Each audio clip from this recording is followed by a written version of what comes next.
हाँ विद्यार्थियों, हम लोग डार्विनवाद को पढ़ चुके हैं। आज डार्विन के साथ एक और वैज्ञानिक थे, अल्फ्रेड रसेल वेलेस, जिन्होंने जैव विकास के सिद्धांत का अध्ययन कर रहे थे और डार्विन के सिद्धांत के समर्थन में थे और अपना एक चार्ट बनाए जिसको वेलेस चार्ट के नाम से जानते हैं। वेलेस चार्ट, जैसा कि डार्विन ने बताया था कि जीवों में संतान उत्पत्ति की अपार क्षमता होती है, तो इन्होंने फर्स्ट लिख करके और उसमें तथ्य फर्स्ट ए का लिखा, जीवों में संतान उत्पत्ति की अपार क्षमता, यानी प्रत्येक जीवधारियों में संतान उत्पत्ति की अपार क्षमता होती है। जैसा कि बताया जा चुका है, एक स्केरिस अपने जीवन काल में लगभग 2.7 करोड़ अंडा देती है। अब अनुमान लगाइए, यदि सभी जीवित अंडे से सभी बच्चे निकले और जीवित रहे तो पृथ्वी पर कई तरह उनकी ही स्तर बन जाएगी। मधुमक्खियों की भी वही हाल है, हर एक जीव की हाल, फिर भी जीव संतुलन बना रहता है। क्यों बना रहता है? क्योंकि जो बच्चे निकलते हैं, अंडे जो बच्चे पैदा होते हैं, अंडे से बच्चे निकलते हैं, उनमें संघर्ष होता है और वे मरते हैं। इस तरह से जीवों की संख्या में स्थिरता बनी रहती है।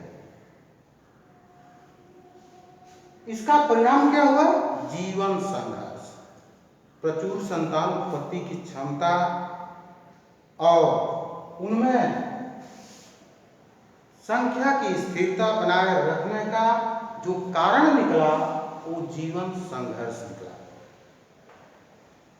दूसरा इन्होंने तथ्य ये दिया, जीवन संघर्ष। जीवन संघर्ष है क्या? बताया जा चुका है कि प्रत्येक जीवधारी जब जन्म लेता है या भ्रूणीय अवस्था से ही, भ्रूण में ही जब भ्रूणीय अवस्था में रहता है, तभी से भोजन के लिए, आवास के लिए संघर्ष करता है। जन्म लेता है, भोजन, आवास, वायु और संगम साथी इत्यादि के लिए जीवन संघर्ष करता है और इस संघर्ष में सभी नहीं बचते हैं, बहुत से नष्ट हो जाते हैं। इसी कारण जीवों की संख्या स्थिर रहती है। बताया जा चुका है जीवन संघर्ष 3 प्रकार का होता है, सजातीय, विजातीय और वातावरणीय। सजातीय जीवन संघर्ष में एक ही जाति के बीच संगम साथी, भोजन, आवास आदि के लिए संघर्ष होता है। जैसे यदि रोटी का टुकड़ा फेंकते हैं और कई कुत्ते हैं तो उसमें से वही ले पाता है जो समर्थ होता है और जो नहीं समर्थ होते हैं वे नहीं ले पाते हैं। तो एक तरह से सजातीय संघर्ष है। दूसरा विजातीय संघर्ष। विजातीय जीवन संघर्ष क्या है? दूसरे जातियों के लिए। ऐसा नहीं कि अपने जातियों में वो मजबूत रहा तो बस तो गया, अपने जातियों से भोजन तो ले लिया, लेकिन दूसरे जाति का भी उस भोजन को झपट सकते हैं, ले सकते हैं, उससे भी उसको बचना होगा, या कहेंगे उसके लिए भी समर्थ होना होगा। जैसे कुत्ते और बिल्ली रोटी के टुकड़े के लिए संघर्ष कर रहे हैं और देखेंगे जो सजग होगा, जो योग्य होगा, वो रोटी का टुकड़ा लेकर के भाग जाएगा और जो नहीं ले पाएगा वो अयोग्य होगा और धीरे धीरे जो है उसका ह्रास हो जाएगा, वो नष्ट हो जाएगा। तो वही ले पाएगा जो दूसरों से भिन्न है, उसको कहते हैं विभिन्नता। और विभिन्नता का क्या होता है? डार्विन ने बताया कि ऐसे विभिन्नताएं एकत्रित होती जाती हैं और पीढ़ी दर पीढ़ी पहुंचती रहती हैं, यानी आनुवंशिकता। आनुवंशिकता। और इस तरह से वो क्या हो गया? योग्य हो गया। इसीलिए तो ऐसा हुआ। तो परिणाम क्या निकला? योग्यतम की उत्तरजीविता। जो योग्य था वही बाद में बचा और जो अयोग्य था वह समाप्त हो गया, नष्ट हो गया। तो योग्यतम की उत्तरजीविता क्या है? कोई भी जीव भ्रूणीय अवस्था से लेकर के अपने जीवन काल तक जीवन संघर्ष में सफल रहता है, वही योग्य होता है और उसी को कहते हैं योग्यतम की उत्तरजीविता। योग्य होने के कारण बाद में बचा, उत्तरजीविता बाद में बचा, सबसे बाद में बचा अर्थात जीवित रहा। फिर वातावरणीय भी होता है संघर्ष, जानते ही हैं, पढ़ाया जा चुका है। वातावरण में अपने जात से दूसरे जात से बचते गए तो बाढ़, सूखा, ओला, ज्वालामुखी, भूकंप इत्यादि, इनसे भी तो खतरा है, इनसे भी बचना पड़ता है। इस तरह से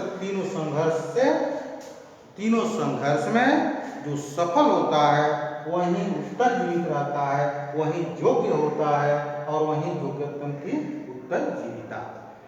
प्रकृति ने उनका चुनाव कर लेती है। प्रकृति कहती है कि रहिए हमारे यहाँ, अर्थात योग्य थे इसलिए रह गए, या प्रकृति ने उसे योग्य थे चुन लिया।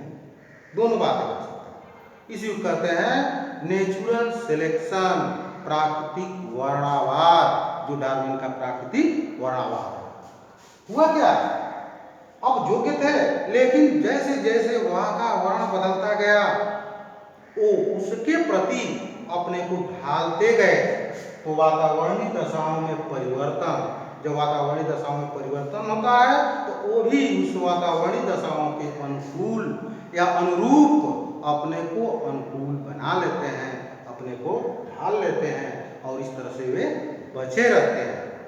अर्थात प्रारंभ में जो थे अब दूसरे योग्य और प्रकृति ने उनका चयन कर लिया, यानी प्रकृति में बचे जो अपने जातियों से भिन्न दिखते हैं, अर्थात एक नई जाति की उत्पत्ति होती है। किसके द्वारा, प्राकृतिक वर्ण के द्वारा। प्रकृति ने उनको चुनाव कर लिया। जैसे कि जिराफ का उदाहरण डार्विन ने बताया था कि छोटी गर्दन वाले, बड़ी गर्दन वाले, मध्यम गर्दन वाले सभी प्रकार के जिराफ थे। आपस में भी भोजन के लिए संघर्ष किए, जो नहीं भोजन ले पाए वो नष्ट हो गए। फिर दूसरे जानवर आए जो छोटे थे उनको मार कर खा गए, मांसाहारी जानवर, और जो बड़े थे वो बच गए, उनको नहीं खा पाए। सूखा पड़ा, वे वातावरणीय दशाओं में भी सफल रहे, वृक्षों की पत्तियां तक पहुंचने में समर्थ थे और वे योग्य थे, इसलिए वृक्षों की पत्तियां खा करके जीवित रहे, जो आज के जिराफ ऊंची गर्दन वाले और लंबी टांगे वाले पाए जाते हैं। इस तरह से डार्विन के साथ साथ अल्फ्रेड रसेल अपना चार्ट दिया, जिसे वेलेस चार्ट के नाम से जाना जाता है। तो इसको बना लीजिएगा और बना करके इन बातों को समझ लीजिए। यदि नहीं समझे होंगे तो फिर बाद में हमसे पूछ सकते हैं फोन करके। धन्यवाद।